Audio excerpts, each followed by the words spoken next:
I heard the other name for this series was Dante in Wonderland.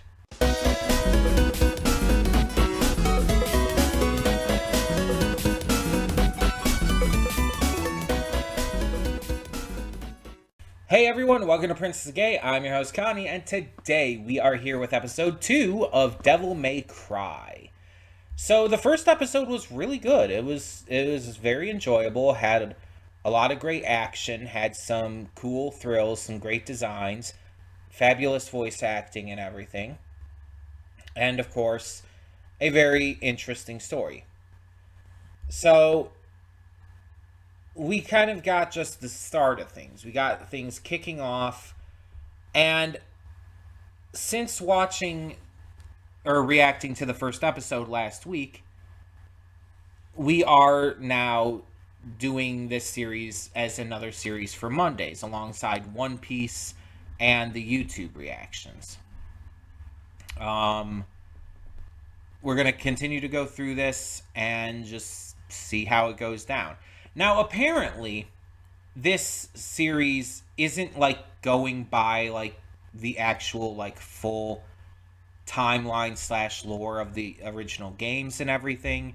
It's doing its own thing, sort of like Castlevania, which I think is actually like probably the best comparison in terms of like modern video game adaptations that you could make for this series.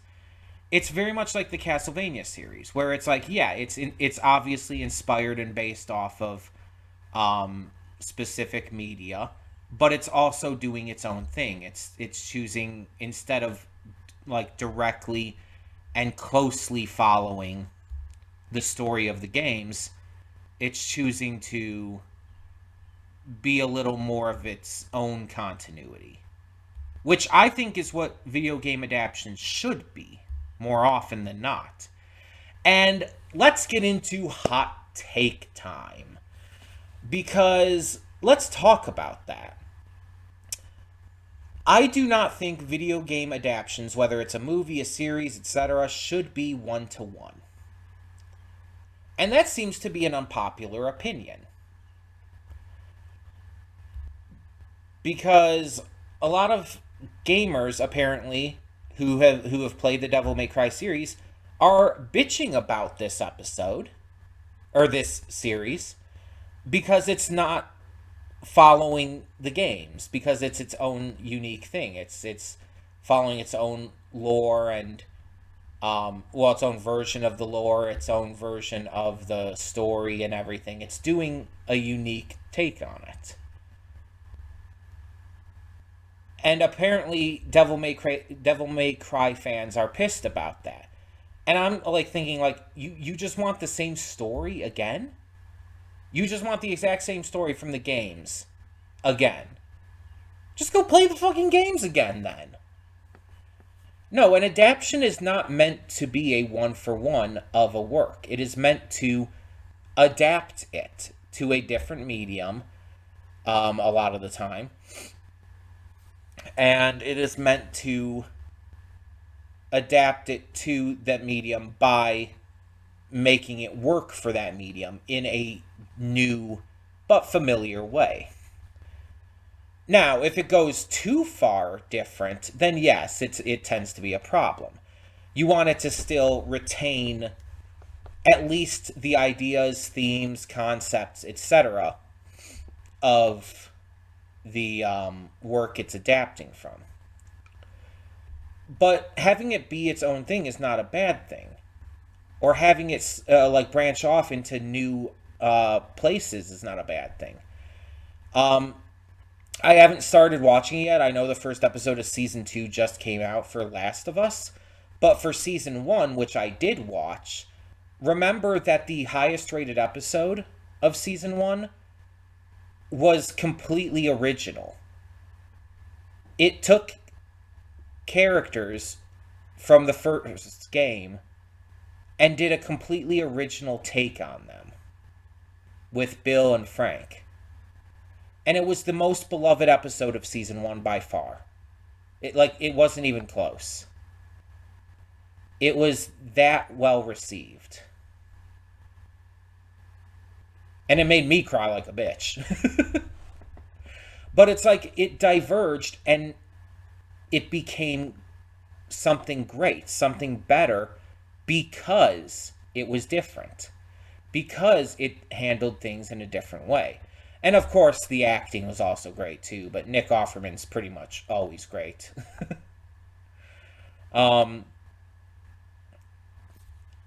it's just you you don't want it to be the same. You really don't, because it a lot of times won't work in a different medium in the same way. And that's why I don't get like the people bitching about the Until Dawn movie being a different story, yet, still keeping the themes and ideas and concepts of Until Dawn, so that it still feels like Until Dawn is just not the same story, which you already, you know, why would you want the same story?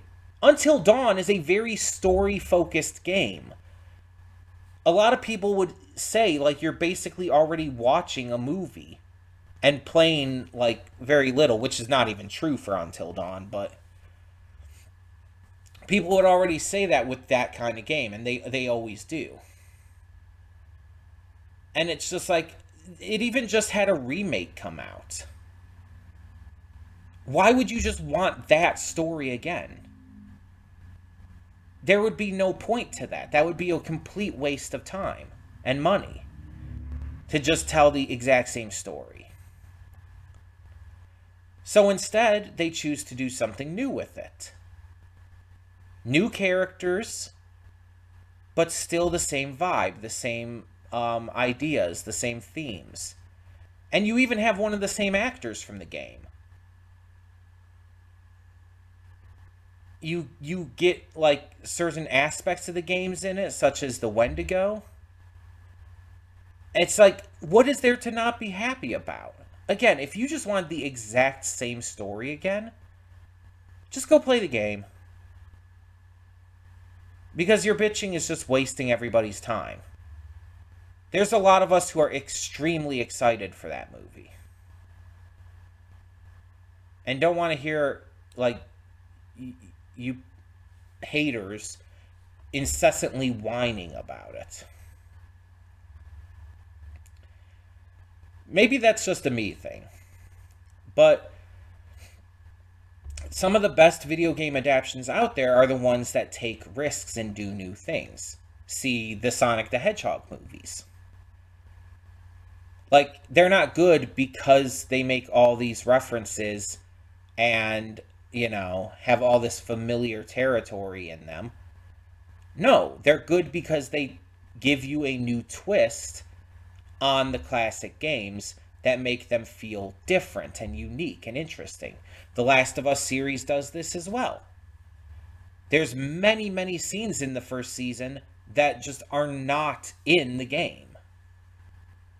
And it expands on scenes from the game.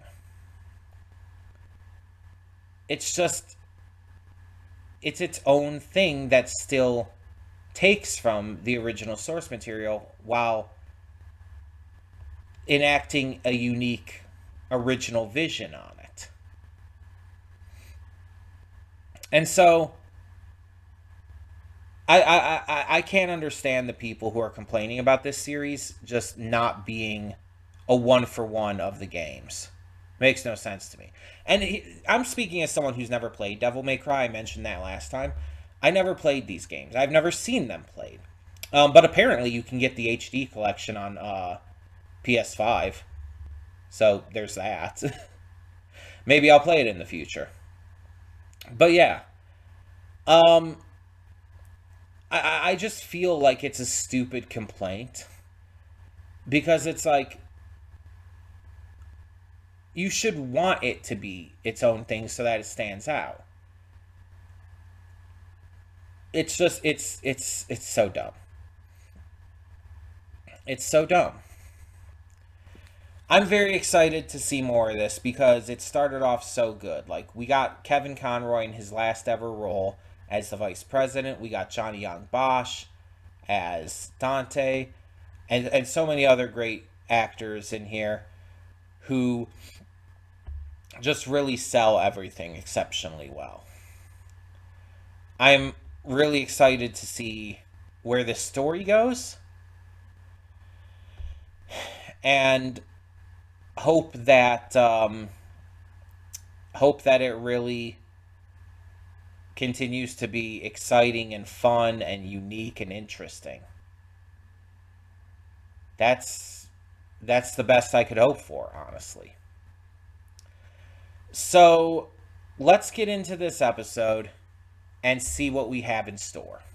Hold up just a sec. Before you click that link down in the description below to get to today's video, I want to remind you of all the awesome content we have both on this channel and the Princess of Gaming channel. Let's check it out.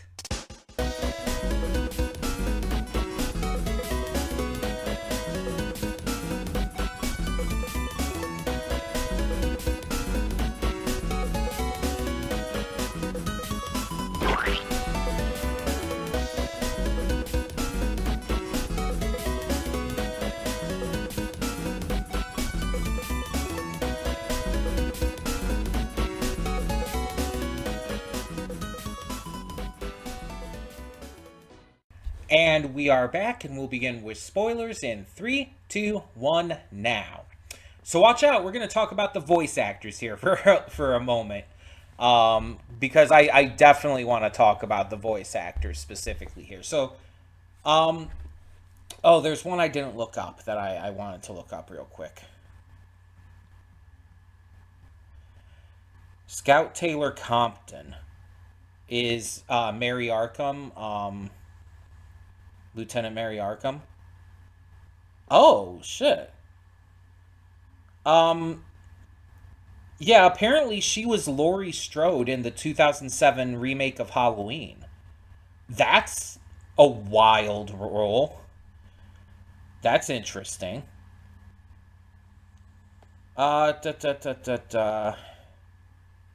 Anything else I would know her for? Because, I mean, I definitely know her for that. Not seeing anything in movies. Looks like she's been in a bunch of, like, crime shows, like CSI and NCIS and whatnot. But I'm not seeing much of anything else I would really know her for. Okay. But I want to talk about some of these other VAs here real quick. So, first off, Kenny fucking Omega. The pro wrestler Kenny Omega. His character was the demon guy. The cowboy hat demon guy. I would have never fucking guessed that, because that's not what he sounds like normally. He's putting on an accent. He's putting on a fake voice. He did a great job. I would never have recognized that was Kenny Omega. That's so wild to me. I had no idea he was going to be in this. But I looked up some of the others because I was wondering, because it's like, oh, a couple of the names sounded familiar. Specifically, Frida Wolf, who was Ninja. Ninja was like the bigger woman of the group. There were a few women in the elite task force. This is the big one who had like the mask on and everything. Frida Wolf was the collector in Owl House. On top of that, was in a couple other things we've watched as well. Such as she was Dahlia in Kipo and the Age of Wonder Beasts. And I think there was like one more here. No, maybe not. Okay. But yeah, the collector from the Owl House, and Young Bellows as well, by the way, and Dahlia from Kipo and the Age of Wonder Beasts. It's like, that's just wild. That's so interesting. Has been in a lot of video games as well, like Cyberpunk and Fallout 76 and whatnot. But yeah, it's like I knew I recognized the name Frida Wolf from somewhere. It's like I recognize for the collector. Yeah. And then the other one I recognized was Sentry, the other girl of the group, who had like the curly hair and everything. Tina Majorino was the VA. I was like, I know that name. Where do I know that name? It's Napoleon Dynamite.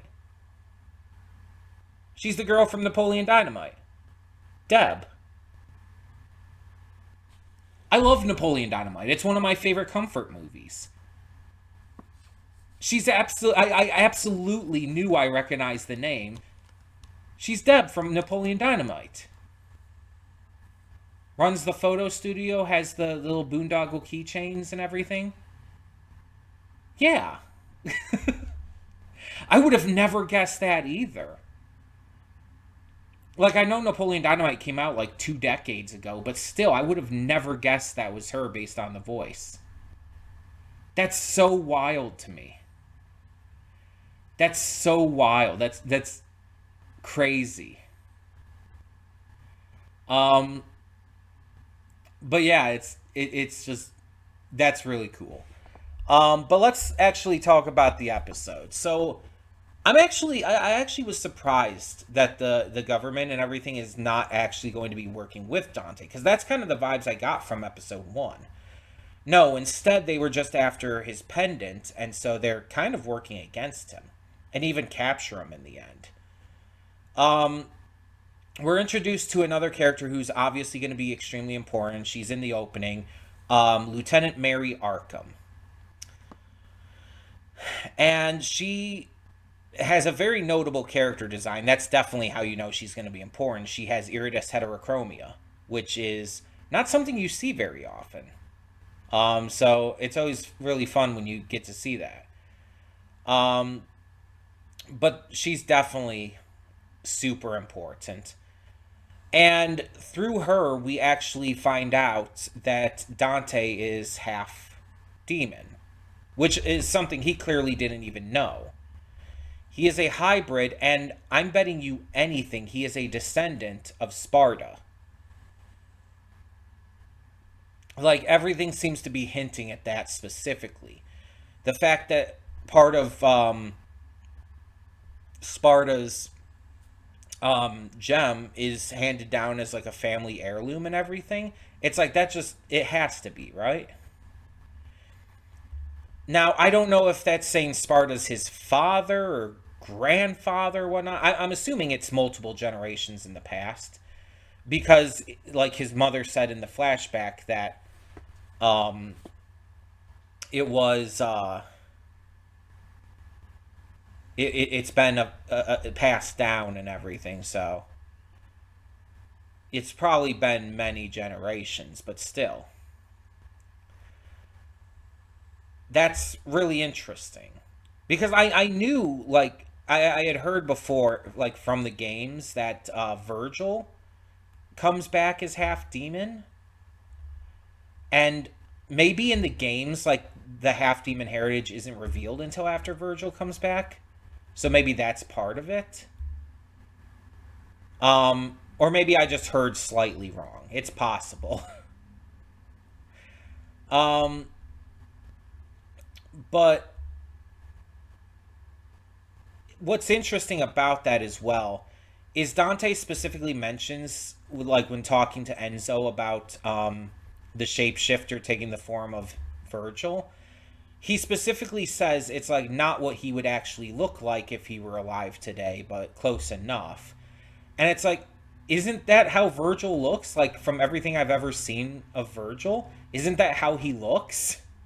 So it's like, I think you're just wrong, dude. Like, I think that's exactly how he would look. And the fact that the shapeshifter could shape into him is, I'm assuming, because he's probably already alive again. And the shapeshifter's probably seen him. That would be my guess. Um, Very curious how that's going to go down. Um, but yeah, it's it's definitely interesting to find this out through this manner. The action was, of course, great. There's a lot of good comedy. I love the moment where he's like, he joins them and shooting. It's like, what are we shooting at? I loved that so much. I just think that's always a good joke. It was a great joke in One Piece. It's great here. But using like the billiards balls to attack them and everything and other stuff like that. The little cordial conversation he has with the big dude, who he's worked with before and all, and the fact that he did recognize him and like asked about his kids and all. It's like I just really liked that. I don't know. It's good character work, I feel. Um, and the music, of course, was great. And that reminds me, actually, I wanted to check that. I completely forgot to check that in between. But apparently I did hear there was a soundtrack released. So I think I could just look that up and see like if I could find out if that was Rise Against, because the thing said Angst Against. Let me see here.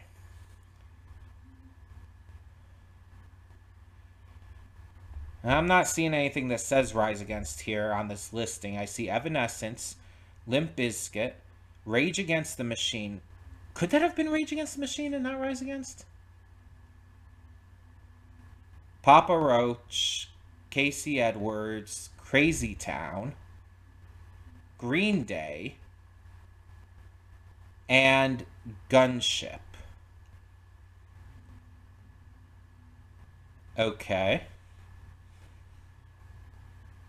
I think I would have to hear.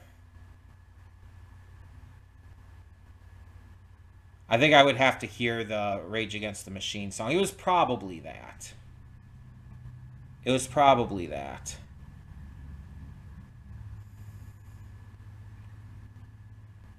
Because the thing is, the song it says isn't one that I'm super familiar with for Rage Against the Machine. It's called Guerrilla Radio.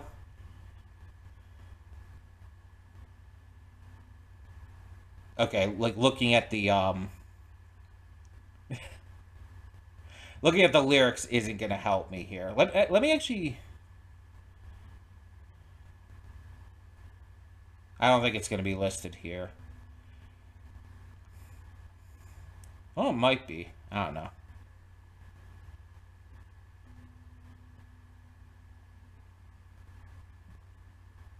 No. I was looking on the Wikipedia and seeing if it was going to be listed on the Wikipedia page for the song, like that it was in this, but let me look it up with Devil May Cry.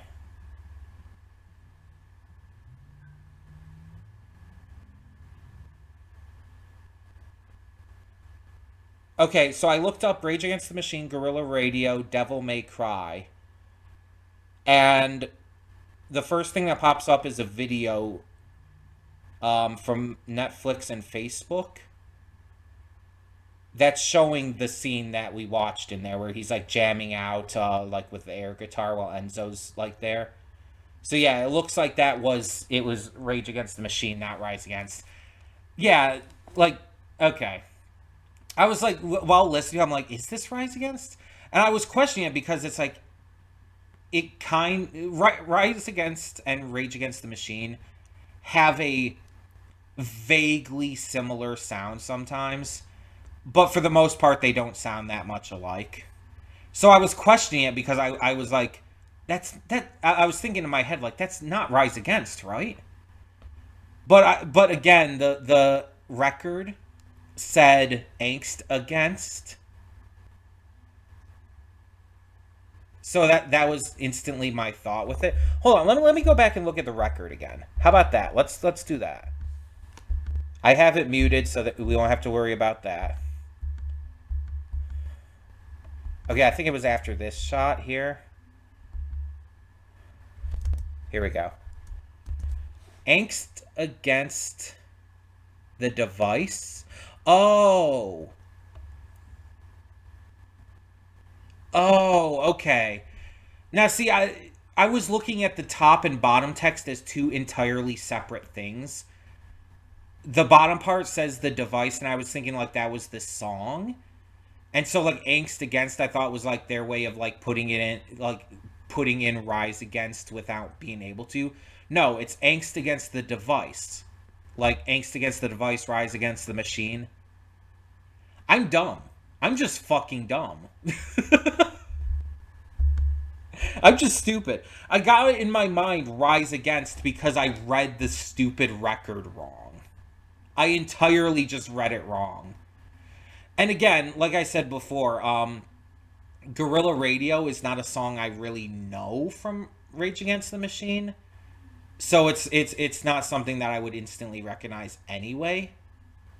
And there's probably a lot of you who would like yell at me, like saying that they sound nothing alike and everything, and I'm dumb anyways. I gaslit myself. I gaslit myself into thinking it was Rise Against, and that's why, again, I was still questioning it. But it's like I gaslit myself into thinking it's like that's what it was supposed to be referencing at least. And that's on me. That's entirely on me. I was just wrong in every way. So, yeah. I wonder if a lot of these characters are going to be recurring, a lot of this group. Like, obviously, Mary is going to be recurring. She's a major character, clearly. But, like, the other members here, I assume they're going to be because the one dude from last episode came back, the survivor guy. Also, he has two daughters, which that's interesting character development. But it's like, I assume all of them are going to be continuous throughout this series. Which means, like, well, we won't get more Kenny Omega because, you know, his character died.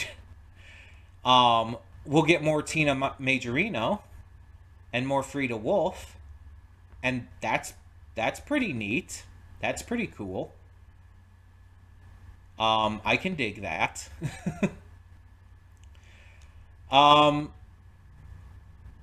Yeah, it's just this was another really good episode. I enjoyed the reveals. I enjoyed the exciting action, the humor, and of course, like, I really like the new character, Mary. She's really cool so far. She really seems to hate demons, though. Like, the way she talks about them. Like, every time she says, like, that's just like a demon or something like that, she, like, almost puts this, like, growl behind it. She hates demons. She probably lost someone to a demon. I would wager anything. Um, I don't know if I assume she's a character from the games. I've never heard of her. But then again, I think the only characters from the games I've heard of were Dante and Virgil. To be fair, I have not heard a lot about these about the games, and I've never played them or seen them played, or I've seen maybe a couple clips here and there, which is how I knew about, like, the entire, like, dancing thing with the hat in the first episode. Because I've seen that clip, like, around social media and stuff. But, like, I've never seen, like, any actual, like, real long content from the game. Any of the games. So I don't know how many of these characters were in the games, like how many of them are new characters for the series, since it is its own original story and lore and everything, and it's just kind of like doing its own new unique thing. I wonder how many of these characters are taken from the game and how many of them are series original. I mean, you can tell me that in the comments. Like, if certain characters appeared in the games, just don't tell me any info or spoilers about them. I want to remain as spoiler free as possible as someone who has never played the games. So that way, after I finish the series, if I do decide to play like the HD collection in the future on PS5, whether for the channel or not, I can experience it new and fresh. But if, like, you want to tell me, like, oh, this character was in the games, it's like, just telling me that isn't a big deal. Just don't tell me anything about, like, what they were like in the games, especially compared to this. Don't do that. But yeah, I really enjoyed this. I was really surprised by Kenny Omega being in this. Like, that really caught me off guard. I'm like reading down the list of credits one at a time, and then I see his name, and I'm like, excuse the fuck out of me? But again, I completely believe it because he's such a massive video game nerd, and it's like, he 100% would be into Devil May Cry. Like, that doesn't surprise me at all. With the kind of like stuff like he's shown to be into. Also, like Street Fighter was shown in here, and I know he's a Street Fighter fan. I know that for a fact. So it's like you also have that. There was an active there was a shot of Street Fighter. I think it was Street Fighter 2, but I'm not 100% on that. Um, but I think it was. But yeah, that's really funny. That's just really funny. He did, like I said though, he did do a great job. I'm gonna have to go back and listen to Frida Wolf and Tina Majorino's characters again to see if I can kind of tell now that I know. I went back and listened to Sly, and it's like I could not tell that was Kenny Omega at all. But yeah, tell me in the comments below, what did you think of this episode of Devil May Cry? And for now, I'm Connie, and I'm signing off. See y'all next time.